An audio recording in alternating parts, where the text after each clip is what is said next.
Leo had always been a listener, not a talker. In school, while other kids shot their hands up, sure of answers that weren't always right, Leo would sit quietly, his thoughts a slow, deep river compared to their babbling brooks. His teachers, with the best of intentions, would write on his report cards, "Leo is a dreamer. He needs to participate more." His father, a practical man who built decks and additions for a living, would look at those cards and sigh. "Leo, you need to focus. The world doesn't wait for dreamers." By the time he was 25, the world felt like it had lapped him entirely. His childhood friend, Mark, who had always had his hand up, was now a junior partner at a law firm, driving a car that cost more than Leo's annual salary. His cousin, Elena, had just sold her second startup and was being interviewed in a magazine. Leo, meanwhile, was still the quiet one, stringing together a living by playing guitar at a small wine bar on Tuesday nights and teaching a few neighborhood kids. He lived in a cramped studio apartment that smelled faintly of his neighbor's curry and his own accumulated doubt. His father's voice echoed in his head more than his own music did. The world doesn't wait. Leo felt like a pear tree in an apple orchard, constantly being judged for not producing apples. He was 35, unmarried, underemployed, and his greatest achievement was mastering the intro to a complex Paco de Lucia flamenco piece. It was a useless, beautiful thing. The owner of the wine bar, a woman named Clara, with eyes that had seen too many dreams fizzle out, was kind to him. "You play with your soul, Leo," she'd say, wiping down the bar. "Most people play with their fingers. There's a difference." Leo would nod, appreciating the sentiment, but wondering if a soul could pay rent. One Tuesday, after a sparse set, an older man approached him. He was impeccably dressed, with silver hair and the calm, assessing gaze of someone who had spent a lifetime looking at things closely. "That final piece," the man said, "the flamenco. You didn't just play the notes, you played the spaces between them." Leo was taken aback. "Thank you. It's just something I've been working on." "My name is Arthur," the man said, extending a hand. "I'm a music supervisor for films. I'm working on a project, a period drama set in Seville. The director wants a guitarist who can convey a sense of longing, of a life lived in quiet observation. Every young hotshot we've auditioned plays with dazzling speed, but they lack the weight. They haven't lived the quiet spaces yet." He looked directly at Leo. "You have." Leo felt a jolt, a strange, unfamiliar electricity. This was the kind of thing that happened to other people, to the Marks and Elenas of the world. Not to him. Me? I'm just a Tuesday night guy. I've never even been in a studio. Neither had a lot of the great session players until they were, Arthur said with a smile. "Here's my card.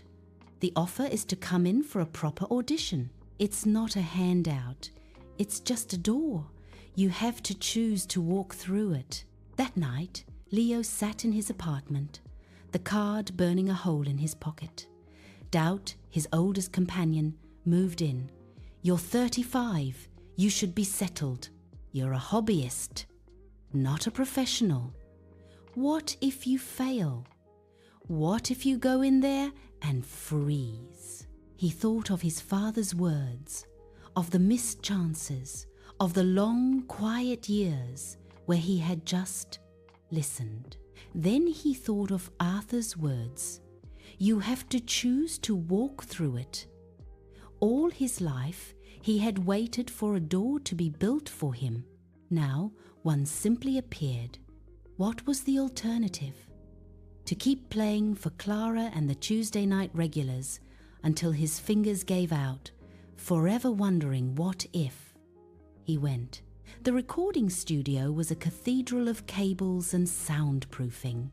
The director, a young woman named Sophia with a fierce energy, was polite but skeptical. Arthur was there, offering a quiet nod of encouragement. They sat him down with a classical guitar, explained the scene.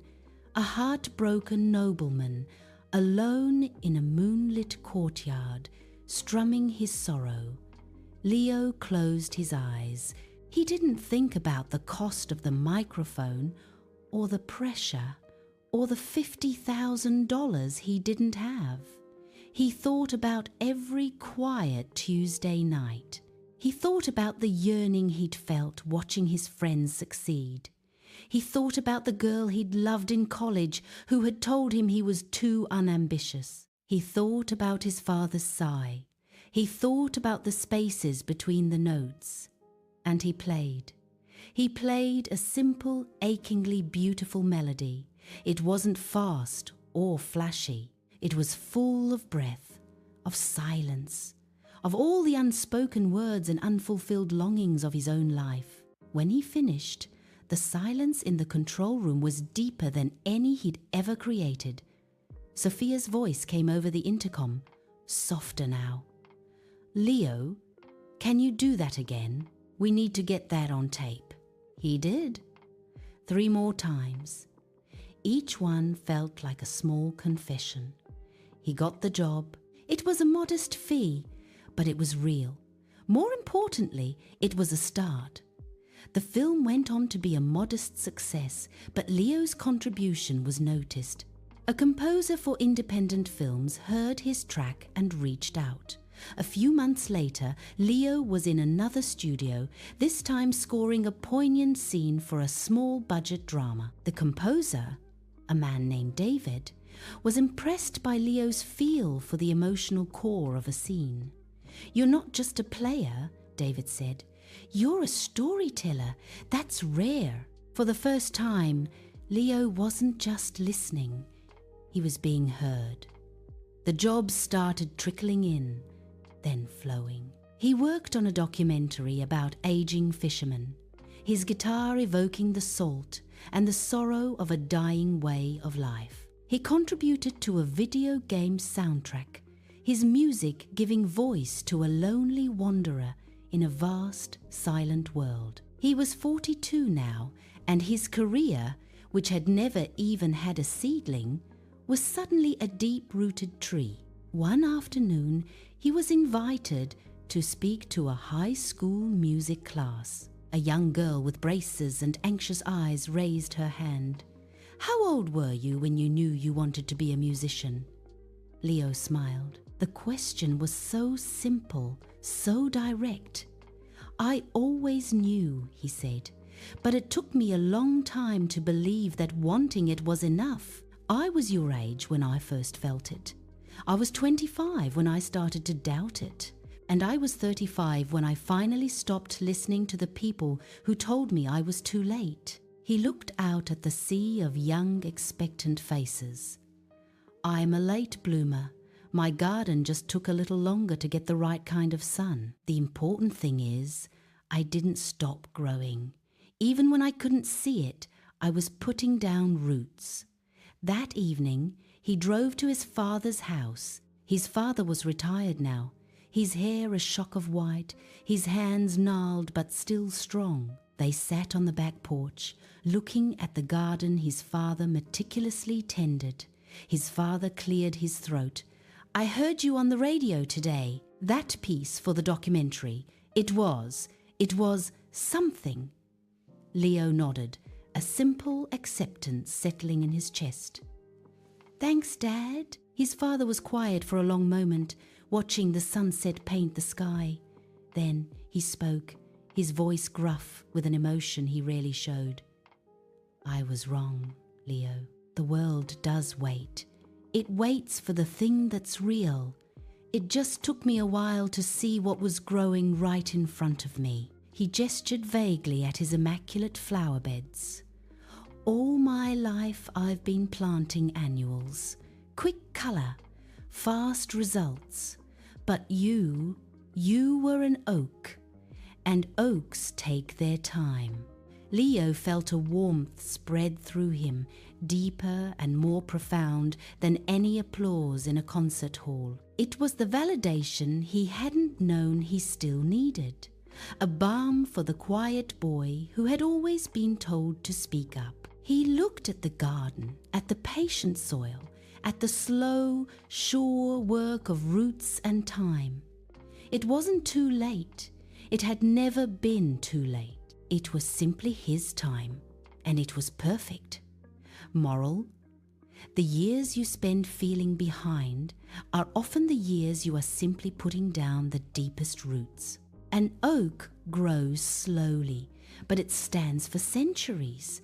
It's not about being the first to bloom, but about blooming where you're planted. True growth happens in its own time, and the richest harvest often comes to those who had the patience to grow deep roots.